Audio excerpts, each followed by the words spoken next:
Ex-ministro da Justiça Anderson Torres nega que Silvinei Vasquez tenha se omitido em desbloqueio de rodovias após as eleições. Às vésperas de anunciar novo PAC com investimento trilionário, o presidente Lula inicia obras de mobilidade no Rio de Janeiro. Ministro Luiz Roberto Barroso é eleito o próximo presidente do Supremo Tribunal Federal.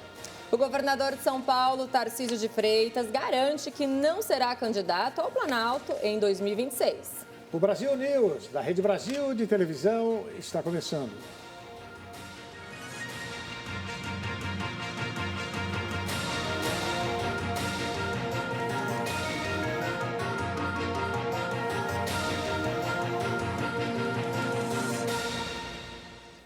O ex-ministro da Justiça, Anderson Torres, disse hoje à CPI da Câmara Legislativa do Distrito Federal que não houve falta de empenho da Polícia Rodoviária Federal e de Silvinei Vasquez na desobstrução das estradas durante as eleições de 2022. Um dia após a prisão de Silvinei Vasquez, por supostamente agir para dificultar a votação dos eleitores de Lula em 2022, o ex-ministro da Justiça, Anderson Torres, negou à CPI que houve falta de empenho da Polícia Rodoviária Federal e do então diretor da corporação na desobstrução das estradas nos dias posteriores ao segundo turno da eleição presidencial. E o ex-diretor da Polícia Rodoviária Federal, Silvinei Vasquez, agiram com abuso de poder no que se refere à ação do dia das eleições, prevaricaram diante dos bloqueios das rodovias? De maneira nenhuma, deputado. Na verdade, como eu disse, eu não tinha interferência no planejamento interno da Polícia Rodoviária Federal e muito menos da Polícia Federal. Eles tinham o planejamento deles, que é feito para o Brasil inteiro, e agiram conforme o planejamento deles. Isso não é atribuição do Ministério da Justiça, é atribuição exclusiva deles. Não há interferência do Ministério da Justiça, como eu deixei claro aqui no início, nas polícias do Brasil. Sobre os bloqueios, Torres disse que a ordem que o Ministério da Justiça e Segurança Pública deu, no momento, foi desbloquear as vias. Que a ordem que nós demos ali, naquele momento, era para desbloquear, não era para ter paciência e nem conivência com nenhum. Para o senhor ter uma ideia, até a munição não letal da Polícia Rodoviária Federal acabou de tanto material que foi usado para tentar desmobilizar as estradas a partir do dia seguinte da eleição. O presidente da comissão, Chico Vigilante, do PT, insistiu no assunto. O senhor acha que o Silvinei Vasquez desobedeceu às ordens do senhor? Eu acho que não, eles trabalharam dia e noite sem parar, sem folga, para tentar desobstruir. Como eu disse ao senhor, na verdade, foram milhares de pontos de bloqueio, né? Corria aqui, tirava aqui, ia para lá, voltava. Os governadores não se envolveram muito em ajudar nesse momento. Já na CPMI dos atos antidemocráticos da relatora Elisiane Gama, que aconteceu na última terça, o assunto em destaque foi a minuta golpista. Anderson Torres chamou a minuta de fantasiosa e disse que o documento ficou em sua casa por descuido. Torres chegou a ficar preso por cerca de 4 meses, mas depois foi solto por ordem do ministro Alexandre de Moraes. O presidente Luiz Inácio Lula da Silva participou nesta quinta-feira da cerimônia de anúncio de investimentos de 2,6 milhões de reais no anel viário no bairro de Campo Grande, no Rio de Janeiro. Os investimentos contemplam também uma nova frota de ônibus. O presidente Luiz Inácio Lula da Silva foi ao Rio de Janeiro nesta quinta-feira para uma série de anúncios de investimentos em mobilidade urbana na cidade. O pacote soma 2,6 bilhões de reais investidos. A partir da parceria entre o governo federal e a prefeitura da capital fluminense, serão investidos 1 bilhão e 800 mil reais para a recuperação do BRT e outros 820 milhões para a construção do anel viário no bairro de Campo Grande. O prefeito do Rio de Janeiro, Eduardo Paes, disse que as obras na Transoeste serão concluídas em dezembro. Presidente, o trabalhador da Zona Oeste, a partir de dezembro a gente está bem avançado nas obras. Aliás, vou anunciar aqui agora, esses ônibus da Zona Oeste da Transoeste começam a funcionar em dezembro. A partir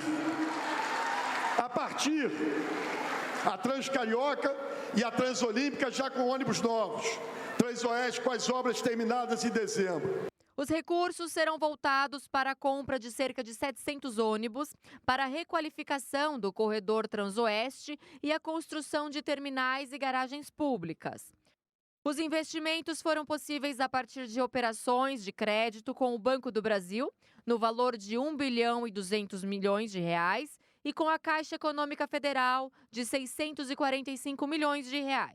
A previsão é que o BRT opere plenamente com seus 4 corredores, com 100% dos ônibus em 2024.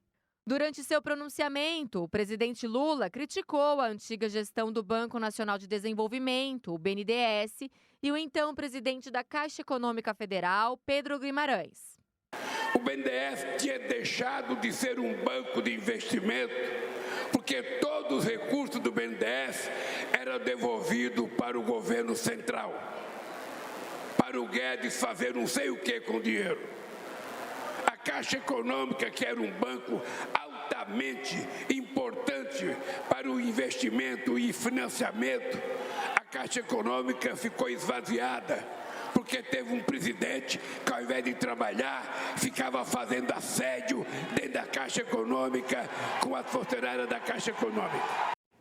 E nesta sexta-feira, com grande expectativa, o presidente Lula vai lançar um novo PAC, o Programa de Aceleração do Crescimento.